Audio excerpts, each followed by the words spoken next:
Examine what you tolerate. What you put up with, you end up with.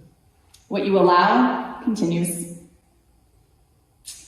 Reevaluate the costs and your worth. Thank you, Karen. So often I get people sitting in front of me going, well, caring too much about how it gets done versus that it gets done, right? So what do we tolerate in our lives? It's going to be different for all of us.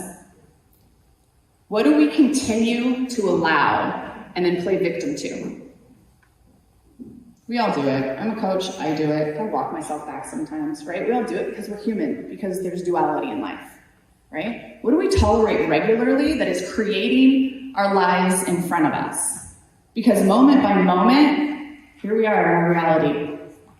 What are we tolerating? Are we stoked on everything in front of us? If we're not, let's reevaluate what that looks like. What do we tolerate in our lives that we're not happy with, but we let slide? And the more we let it slide, the more it happens, and the more unhappy we become. What do we tolerate? Do we tolerate people speaking to us in a certain way? Oh, they don't mean it. Oh, do we make excuses for that? Are we trying to create a life that we love? Or are we just settling into what people give us? It's a big thing to consider. Examine what you tolerate regularly. And just because you tolerated something yesterday does not mean you need to do it today. At any given moment, you get to change.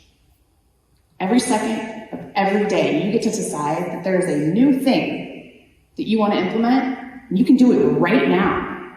Wait, but you let me yesterday. Yep, I did. I acknowledge that. And today I'm not.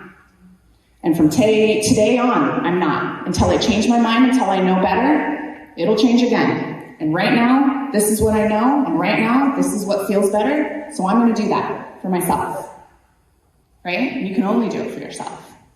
You can't want it more for someone else. I think that's one of the things that we as coaches, we get so like, I want this so much for you, and I know you can, and I know you deserve it, and you don't see it yet, and nothing will change until you do. I was talking to Christy and Aaron over there, and they were talking about planting the seed inside, right? Nothing will change until you decide that you're ready to change. There's all of these external factors. You should do this. Hey, do this. Here's a piece of knowledge. If you're not ready for it, it's not going to happen, right? Examine what you tolerate within yourself, the disciplines that we do or we do not have, and externally. What are people giving us? How are people showing up in our lives, right? Do we like it? Do we not like it? Like what Jill said, I had to usher people out of my elevator so I could allow the energy and the space for new people that suit me better.